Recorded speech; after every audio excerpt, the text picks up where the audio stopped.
Entonces pasamos a resultados. Thomas Edison dice, resultados. Bueno, he conseguido un montón de resultados. Conozco ya miles de cosas que no funcionan. Es una broma. A ver, lo que primero debemos hacer es, tenemos un grupo de datos. No todos tienen que ir en el artículo ni en la tesis. Tenemos que procesar, analizar qué nos conviene poner y cómo lo vamos a poner. En segundo lugar, hay que presentar bien esos datos y debe redactarse en pretérito. Se obtuvo, se evaluó, se obtuvo, se demostró, siempre en pretérito. Si son pocas determinaciones las que obtuve, sencillamente las describo en el texto. No hay necesidad de sencillas observaciones, graficarlas ni ponerlas en cuadro. Las describo en el texto. Y solo presento tablas y gráficos cuando estos elementos que obtuve de resultados sí son extensos. Las variables que no parecen afectar la reacción no las tabulo. John Wesley Powell dijo, el necio colecciona hechos, el sabio los selecciona. Yo analizo aquellos elementos que tuvieron repercusión en el resultado. Y no oculto ningún elemento negativo. Si hay algún resultado, si yo hice bien el experimento, lo controlé bien y no obtuve resultados positivos, lo digo. Con este diseño no se obtuvo tal cosa, no lo oculto, porque es un criterio que puede servir a otro investigador profesionista posteriormente. Tenga presente que otra persona puede muy bien encontrar resultados diferentes en otras condiciones también diferentes. Y nunca utilice un término personal de llegué a la conclusión, obtuve, corroboré. No, hable en estilo impersonal. Se llegó a la conclusión o se ha llegado a la conclusión, se obtuvo, se pudo demostrar que tal cosa difirió de tal cosa. ¿Ok? Einstein dijo, si quiere describir la verdad, deje la elegancia para los sastres. O sea, en resultados y en toda la escritura del artículo científico vamos a ver que no vamos a utilizar rimbombancia. Vamos a ser escuetos, vamos a ser concisos, técnicos, con palabras claras, técnicas que nos den evidencia de lo que obtuvimos sin grandilocuencia, sin palabras rebuscadas. Evite ser redundante. Recuerde el objetivo de esta sección, que hallé, que se halló. Y no voy a abusar de tablas y gráficos. Nunca repetiré en un gráfico lo que pude decir correctamente en una tabla o en un cuadro. Y las gráficas muy complejas deben eliminarse. En la tesis tal vez no, si el asesor les dice, he visto gráficos de estos como en tercera dimensión que parecen pirámides, producto de pruebas estadísticas complicadas. Son bonitos. Y si el asesor les dice en la tesis que lo pongan, lo ponen. No se busque un problema. Pero en el artículo no. En el artículo el editor les va a agradecer que ponga elementos sencillos que él pueda luego editar con facilidad. Además, esos gráficos complicados, hay que pasar hasta media hora para entender qué se quiso decir con toda esa maraña de líneas y demás. No sé si lo habrán visto. Mejor un cuadro sencillo, un cuadro con elementos estadísticos bien definidos, que me digan lo que obtuve realmente y que se puedan entender. lo va a agradecer el editor de la revista. Ahora bien, ¿cómo voy a referirme a los cuadros o ilustraciones que tengo? Una forma tradicional que se ha utilizado, que es poco correcto, es, por ejemplo, los resultados del experimento se muestran en la tabla 1. Más correcto pudiera ser, el cuadro 1 muestra que el antibiótico tal inhibió, pero lo que más se utiliza actualmente es hacer una narrativa de los resultados. El antibiótico X3 inhibió el crecimiento de tal bacteria y refiero la tabla como una ayuda, como un elemento de ayuda. No lo hago protagónico. Protagónico es lo que estoy diciendo y la tabla me ayuda a completar esa idea. Ahora bien, ¿cómo confeccionar cuadros, tablas útiles? En primer lugar, analizo si es necesario confeccionar una tabla, un cuadro. Les decía, si tienen pocas mediciones, inclúyanlo en el texto. Solo elabore una tabla o cuadro cuando hayan datos reiterativos, que sean amplios y tal. Por ejemplo, esta es una tabla mal confeccionada. Efecto de la ariación en el crecimiento de Pastorela multocida.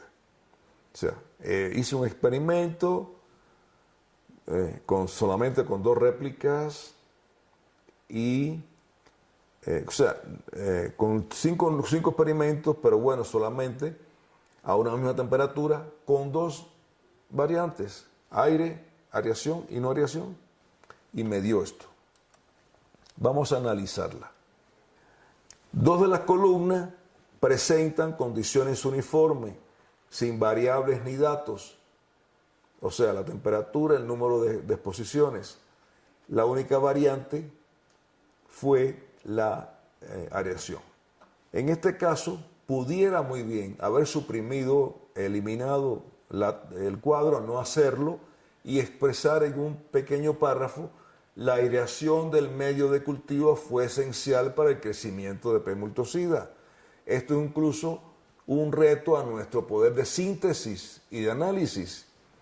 A la temperatura ambiente, 24 grados, no se apreció crecimiento en los cultivos estacionarios, o sea, no airados, mientras que se produjo un crecimiento considerable en los cultivos agitados. O sea, ya con eso estoy dando un resultado y no estoy haciendo un gráfico, un cuadro un poco complejo que tengo yo que analizar, ¿no? Y que no me dice nada si lo puedo expresar. Otro ejemplo, esto es de un trabajo que revisé una vez. Efecto de la temperatura sobre el crecimiento del alga X. Fíjense ustedes cuántos valores negativos tengo y cuánto espacio roba esa tabla o cuadro. Aquí hay columnas de datos idénticos, pero hay demasiados ceros. Resulta mejor no hacer un gráfico, una tabla, y decir: el alga 3 creció a temperaturas comprendidas entre 20 y 40 grados y no se produjo ningún crecimiento perceptible a temperaturas inferiores a 20 y superiores a 40. Y me evito confeccionar este cuadro, que además roba espacio en el artículo, y si son 2, lo alarga. Y repito, el editor lo que quiere es tener artículos e incorporar la mayor cantidad en una revista para ir sacando su colchón editorial que tiene de artículos acumulados. Si hacemos artículos muy largos, alargamos con esto, por ejemplo, con tablas innecesarias, estamos complicando la situación.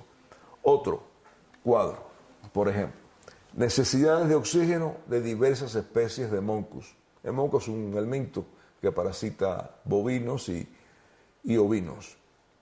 Aquí tengo 13 especies, el crecimiento en anaerobiosis y el crecimiento en aerobiosis. No resulta muy informativo este cuadro, si lo vamos a analizar. Más información puedo dar si digo que se desarrolló Hemoncos contortos se desarrolló en condiciones aeróbicas, en tanto Hemoncos plasi y Hemoncos extensus necesitaron condiciones anaeróbicas. Y estoy demostrando mi poder de síntesis.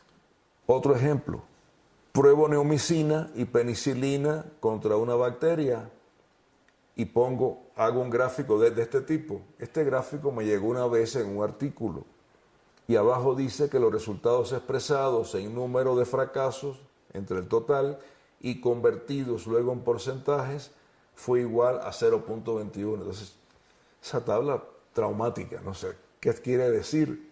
Mejor que diga la diferencia entre las tasas de fracaso, 14%, 5 de 35 en el caso de neomicina, de nocilina, y 26% de 9 de 34 en el caso de la penicilina potásica, no fue significativa. Y ya, es más claro y llega mejor la información que ese gráfico complicado con tantas barras inclinadas y líneas inclinadas. Hay investigadores que nos gusta complicarnos la vida y queremos que mientras más complicado un cuadro, mayor nivel. No. El artículo es una vía de diseminación de un resultado de forma sencilla, técnica pero sencilla, lo más didáctica posible. Valoren siempre eso. Igual que la forma de reflejar los valores no quiere decir que no puedan organizarse de forma vertical, pero se recomienda que se haga mejor de forma horizontal. A ver, de la siguiente manera, fíjense el primer cuadro, cómo está todo. En la primera columna estoy los elementos que medí y luego están los valores que obtuve de mediciones en cada una de las 3 cepas bacterianas, por ejemplo, que procesé. En este cuadro escrito así transversalmente, los datos se perciben algo enrevesados. De eso nos percatamos mejor si confeccionamos el cuadro de arriba a abajo. ¿Qué quiero decir con esto? Los valores que voy a medir los pongo transversalmente y el universo al que se lo medí lo pongo en columna. De esta manera, de esta forma, fíjense ustedes la diferencia entre los dos gráficos. El primero es el correcto, el segundo es el antiguo. Como ahorro espacio y lo hago más didáctico, porque estoy checando, ¿no?, los elementos que medí, a quienes se lo medí, la diferencia entre ellos. O sea, luce y se utiliza más este tipo de cuadro. Por ejemplo, miren aquí, este es un artículo ya publicado en una revista de impacto. Aquí en la primera columna está el universo de agentes biológicos al que le medí estos factores y dónde lo medí. O sea, se hace transversal y luego la significación al final y es más comprensible. Entonces en resultados, mucha atención con no utilizar exponente en los encabezamientos. Si los tiene que utilizar, consulte bien las instrucciones de la revista y además haga la aclaración en una nota al pie de la figura. El título de un cuadro o de un pie de un cuadro deben ser concisos y no estar dividido en 2 oraciones o más, y evite las palabras innecesarias. Si hay que definir abreviaturas, defínala en el texto y ya luego la incorpora y ya el que lo está leyendo pues sabe a qué se refiere porque ya usted lo definió. Si la revista le permite definir la abreviatura en un cuadro, en los subsecuentes cuadros ponga que si ya se refirió en el cuadro 1, si la revista se lo permite. Pero por lo general lo correcto es definirlo en el texto y ya entonces incorporarlo en el cuadro o en la figura. Utilice un gráfico solo cuando no puede escribir con palabras el resultado. A veces hay un valor mínimo o máximo mínimo que realmente es significativo.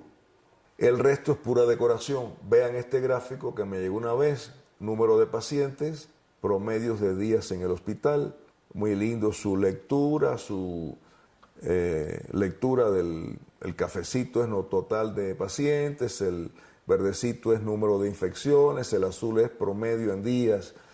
Resulta más correcto y simple expresar en el grupo de estudio de 56 pacientes que estuvieron hospitalizados, un promedio de 14 días, 6 contrajeron infecciones. Y no estoy complicando con un gráfico al que tengo que dedicarle tiempo para ver. Hay que ser conciso, hay que ser didáctico y que sea sensible a la percepción lo que estoy escribiendo. Mejor escribir en 3 líneas y no hacer un gráfico complicado. Entonces, ¿cuándo vamos a graficar? ¿Cuándo realmente vamos a graficar? Si quiero mostrar proporciones de aumento o disminución de fenómenos simultáneos, porque a veces en un cuadro no lo logro hacer, lo puedo hacer, pero no es perceptible, no es muy perceptible, y en un gráfico sí. Cuando es necesario exponer variaciones cualitativas o cuantitativas de fenómenos en el tiempo o en el espacio. Cuando la comparación entre eventos no es evidente en una tabla o cuadro, y cuando resulta más importante obtener la idea de la variación global o la proporción de variación que la precisión numérica de cuánto varió. Ok, me interesa más ver que varió en el tiempo y no exactamente en qué por ciento varió. ¿Cuándo normalmente voy a utilizar un gráfico de barras y cuándo un gráfico de línea? El gráfico de barra lo utilizo cuando la n pudo variar en el tiempo, y el gráfico de línea cuando es la misma n. Por ejemplo, tengo un grupo de plantas al que le estoy midiendo determinados valores, un grupo de animales a los que les estoy midiendo determinados valores, hormonas, durante el experimento, ¿ok?, que está controlado por condiciones ambientales y por manejo, pues pudo haberse muerto un animal, se incorporó otro para completar la n, en fin, y voy a obtener una variabilidad de un fenómeno, pero en una n que no es exactamente la misma. Y entonces hago un gráfico de barra. Si la n que yo tengo al inicio es la misma que va a permanecer todo el experimento, sí puedo hacer un gráfico de línea, porque es la misma n, no varió nada, en el mismo universo, no varió nada. Y entonces, para utilizar las gráficas, no voy a tratar de no utilizar colores. En la tesis sí, para que luzca bonito, pero en el artículo científico dense ustedes cuenta que van a editarlo y muchas veces prefiere hacerlo en blanco y negro y diferenciar las líneas por símbolos. En lugar de colores, poner símbolos, círculos, triángulos, cuadrados, blanco y negro, o sea, diferenciarlo de esa manera y no por color. O sea, aquí les pongo ejemplo de cómo pueden utilizar, ¿no?, los colores. Ahora bien, ¿cómo utilizar y cuándo utilizar fotomicrografías?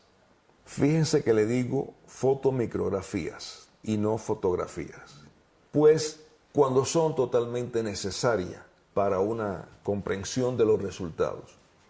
Por ejemplo, la ultraestructura celular de un parásito, una bacteria, un hongo, para resaltar alguna afectación o modificación que haya habido producto del tratamiento, experimento que hicimos, y siempre debemos señalar aquel aspecto que en la fotomicrografía queremos resaltar.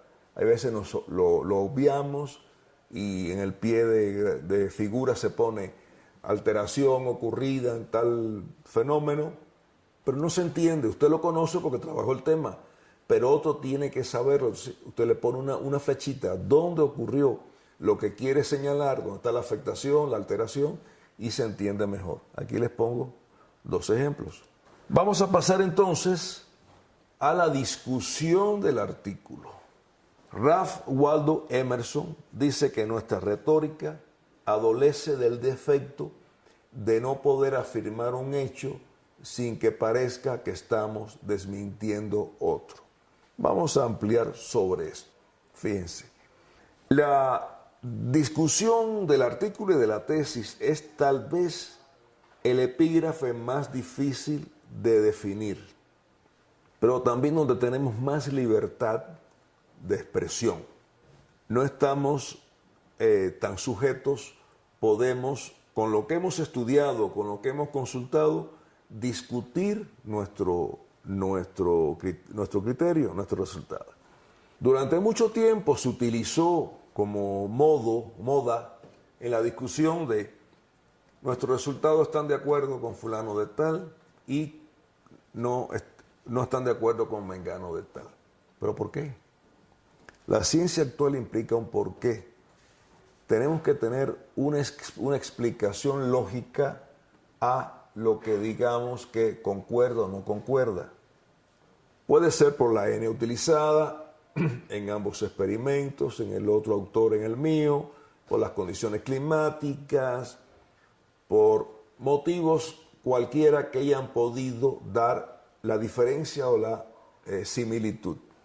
Hay una verdad grande, que el verdadero significado de los datos pueden enmascararse por la interpretación presentada en la discusión.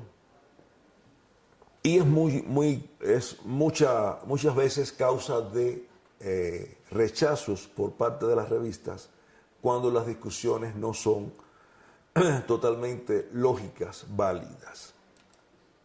Ustedes pueden aportar criterios, eso se llama especulación científica, si están basados en hechos lógicos, en estudios que han realizado.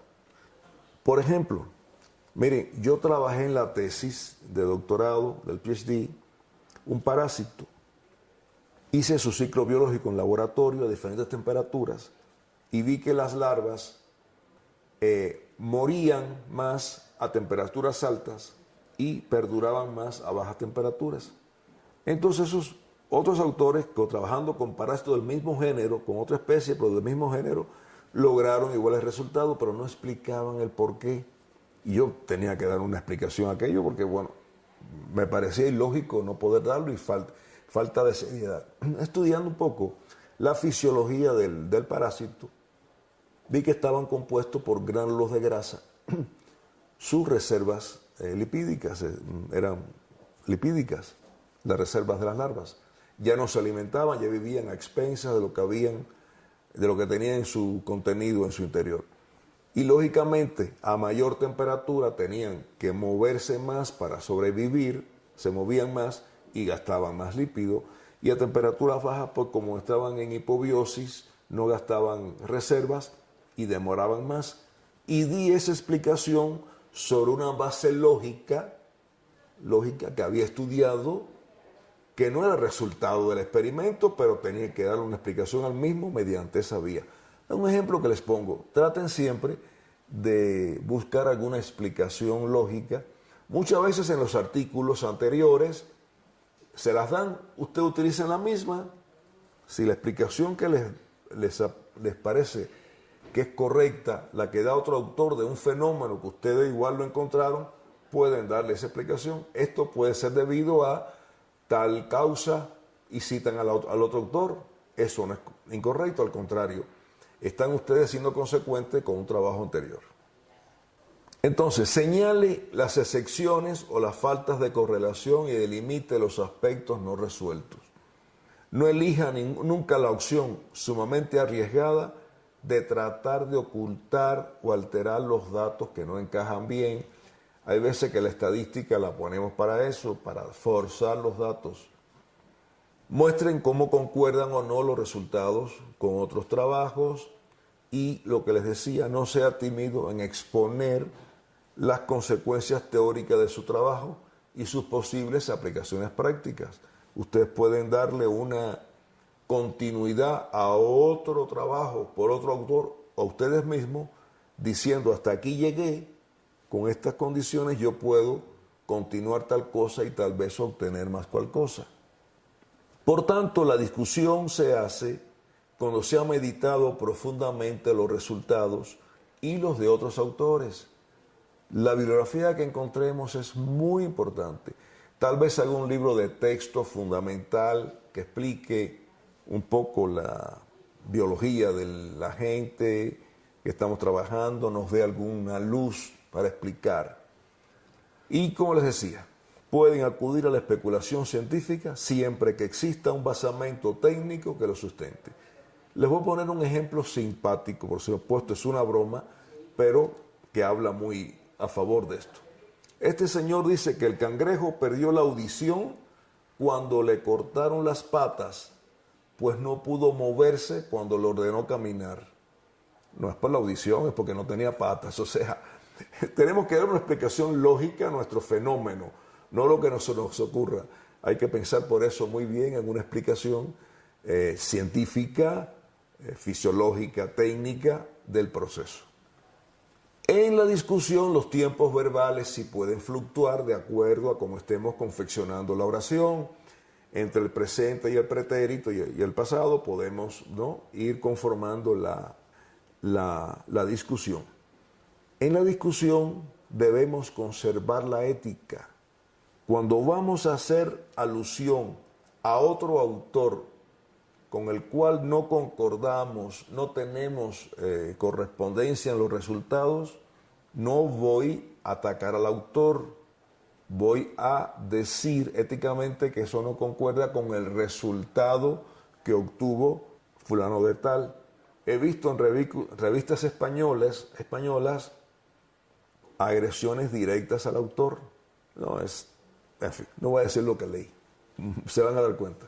Hay que ser ético. Somos profesionistas, somos profesionales, hay que ser ético. La discusión científica es válida, pero de forma ética, de forma correcta. Yo voy a no estar de acuerdo o si quiero criticar ese resultado porque se hizo de tal manera, pero no me meto con el autor. Evite los términos de se demostró, quedó probado, se ha establecido. No hemos demostrado con este experimento todavía nada, quedó probado ni establecido. Usted ha obtenido un resultado válido, modesto de tal experimento y puede definir que ese resultado fue así y que eso puede contribuir a tal cosa, pero elimine las palabras de autosuficiencia en las expresiones.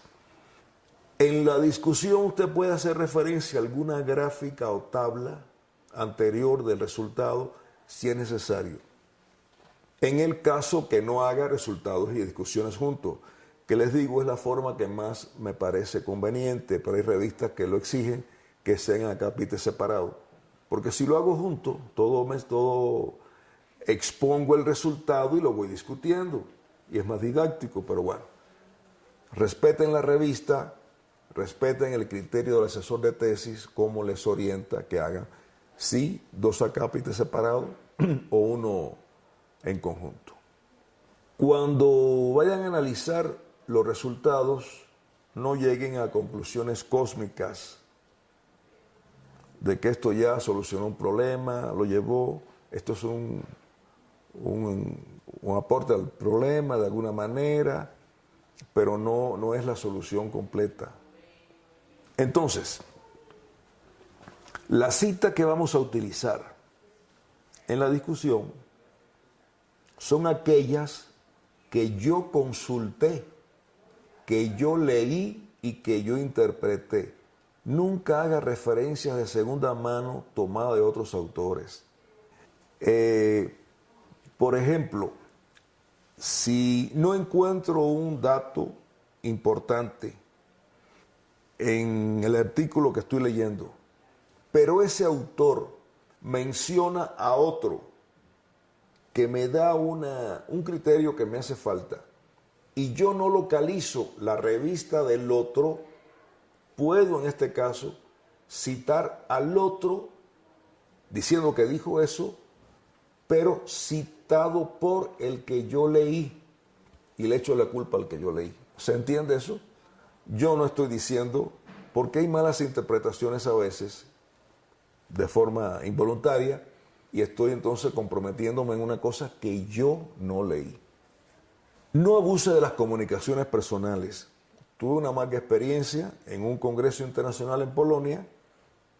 Yo era recién graduado y fui con mi profesora y nos encontramos con un chileno que trabajaba el tema de ella y le dio criterios que ella luego puso en su tesis como comunicación personal. Luego en París me encuentro con ese señor y me dijo, pero leí la tesis de su profesora y dice que yo dije eso. Digo, usted sí lo dijo. Yo no lo dije, ¿dónde lo tengo publicado? Entonces esas cosas que no pueden comprobarse, no las utilicen. A no ser que sean imprescindibles para dar una explicación. Que eso raramente ocurre, pero tengan cuidado. Destaque siempre en sus resultados aquellos que sugieran o puedan propiciar una nueva línea de investigación. No abusen la autocita. Si usted ha trabajado el tema, cítese 1 o 2 veces, pero no se vale que en todo el texto esté usted citándose, porque usted no es Dios, usted no es el único que ha trabajado el tema. Sea consecuente con otros y balancee con otros las citas. Al final de la introducción, en el artículo, podemos poner un párrafo concluyente, sin que sea totalmente una conclusión.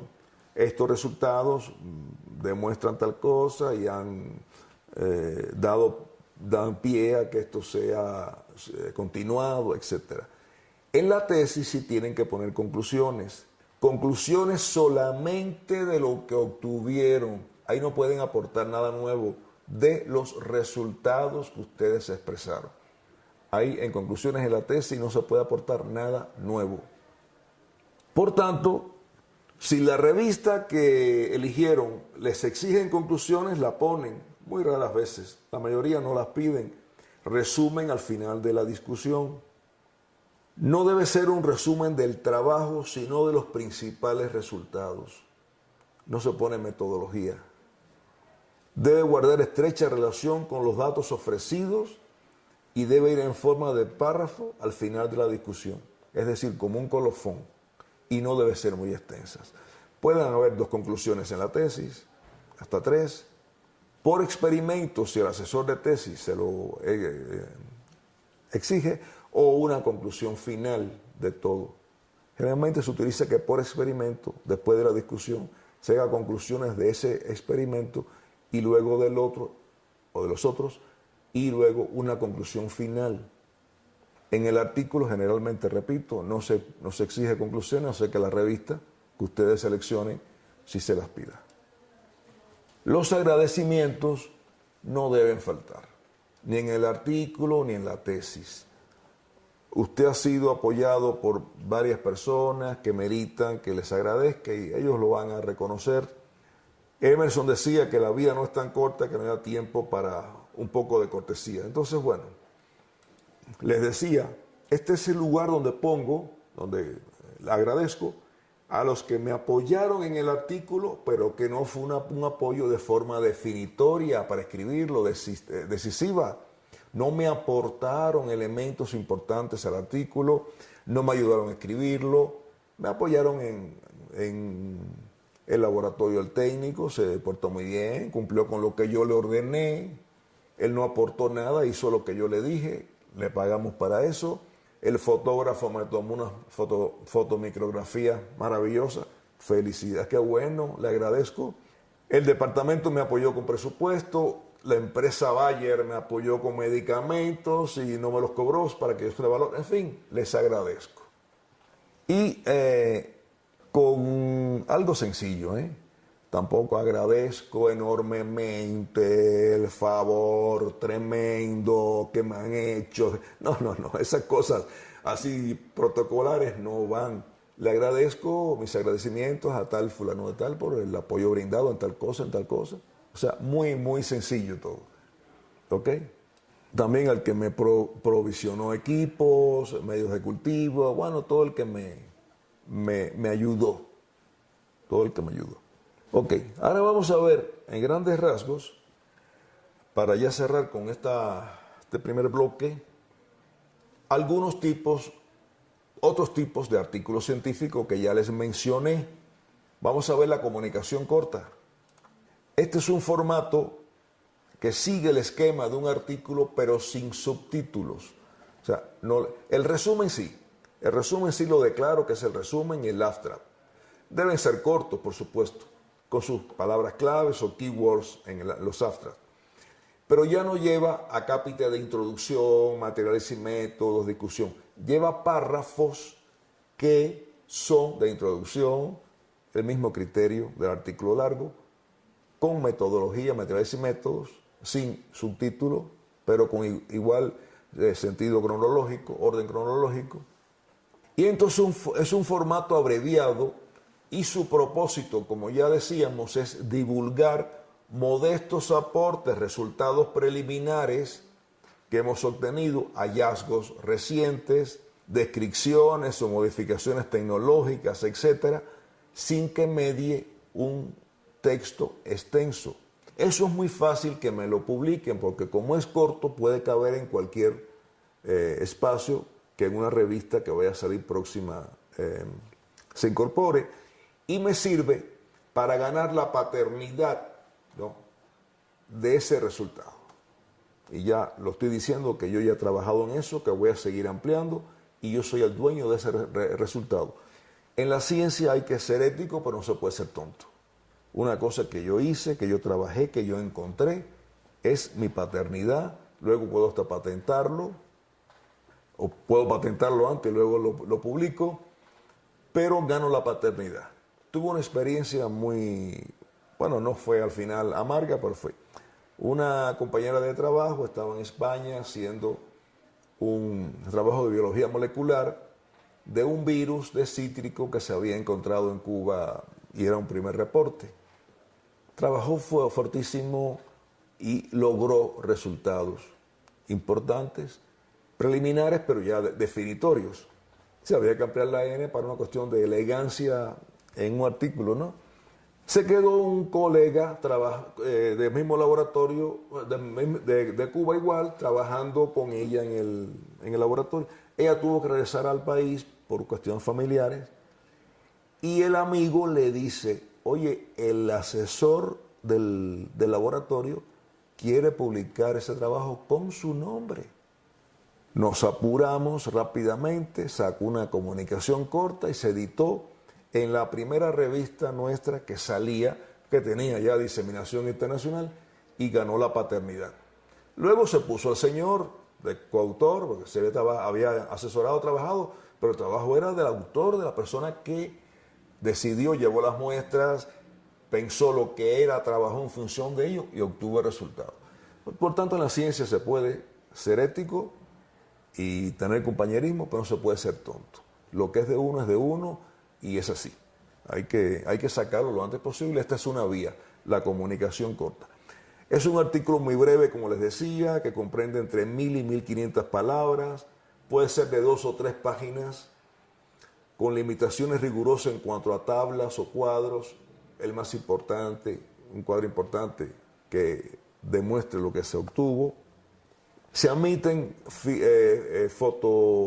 fotografías de algún tipo, si es una imagen histológica o una imagen de ultraestructura, en fin, que sea afín a lo que se está poniendo, y se hace de corrido, o sea, con punto y aparte, pero sin acápites.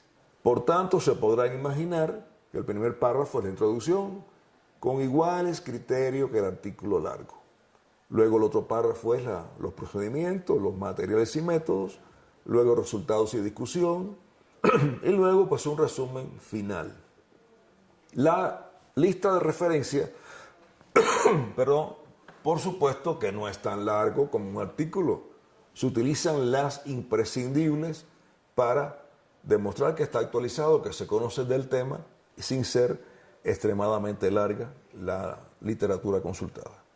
La carta al editor es un formato todavía mucho más sencillo. Sirve como para notificaciones breves Es una vía muy rápida al no implicar una extensión en el proceso editorial. Aquí les pongo un ejemplo de una carta al editor. Este patólogo encontró esta enfermedad por primera vez en el país y aunque ya tenía evidencias, el trabajo no estaba totalmente completo, pero ya había elementos suficientes como para aseverar que era esta patología. Entonces escribe un documento así de este tamañito, que ustedes ven que se notifica un brote de gastroenteritis hemorrágica canina de alta morbilidad, porque a los animales se le habían muerto muchos animales, el cual ha afectado tanto perros de raza como bastardos. Bastardos son que no tienen pedigrí, por supuesto. Si tienen mamá y papá, pues no tienen pedigrí. Las observaciones clínicas y morfopatológicas se corresponden con la enteritis parvovírica canina. O sea, había una evidencia clínica y morfopatológica de algunos animales trabajados. En los casos estudiados hasta el momento, el cuadro hematológico ha revelado leucopenia marcada y monocitosis. O sea, se habían hecho investigaciones varias en pocos animales, pero ya había una evidencia. Por tanto, él culmina con que actualmente se investiga el aislamiento del agente causal y las características de esta nueva enfermedad, y firma con su nombre y como ¿no? ¿Y de dónde era? ¿De dónde es? Con otros datos de su filiación, pero ya esto sale muy fácil, porque sale en cualquier paginita de la revista y es un primer reporte, se considera, es un documento científico, lo puede poner en su currículum como una publicación científica, lo que es emergente para rápidamente ganar la paternidad de ese resultado. No se utiliza mucho, pero se puede usar. La reseña review es un tipo de publicación, pero es un documento secundario de la ciencia. Recuerden que lo habíamos visto, que se nutre de artículos científicos, de documentos primarios. En este material se sigue el orden que usted decida por párrafos. O sea, está tratando un tema y lo va a caracterizar por párrafos. Origen del problema, y ahí narra cómo se originó el problema, con citas que hablan del mismo. Otro párrafo que dice manejo del problema en las condiciones actuales, ahí explica. Ahí trata usted igual de sobrepesar citas actuales con citas antiguas. Este es un ejercicio que muchas veces el asesor le orienta al alumno para que se entrene en revisión y en escritura. Y antes se publicaba. Ahora las reseñas que se publican son aquellas que hacen los líderes de opinión en la materia, o sea, expertos en la materia. Porque en los acápites donde se pueda, se dan criterios del autor sobre la base de trabajos que ha realizado en ese aspecto. Y se citan esos trabajos. Por tanto, no es un documento puramente contemplativo, de recopilación, es de recopilación, pero también de actualización con artículos del autor. Y una persona que comienza a trabajar en un tema no tiene ese aval, no tiene ese artículo. Puede aparecer como coautor del profesor, del investigador eminente que hace el artículo. Hay que tener mucho cuidado con eso porque no es una mera revisión bibliográfica de lo que existe en la literatura. Tiene mucho valor este tipo de reseñas, porque cualquiera que comience en el tema leyendo una reseña, un review de un tema, pues se actualiza rápidamente sin tener que ir a la biblioteca y pasarse 3-4 días. Ya luego va a buscar alguna cita que le interesa, amplía un poco más, pero se lleva el conocimiento general mediante una reseña. Entonces se recomienda que los expertos en el tema escriban review con sus alumnos. Por cierto, en la reseña se pide a veces un índice, como ven acá, ¿no? En tal página está tal aspecto, para una mejor guía, ¿no?, del documento.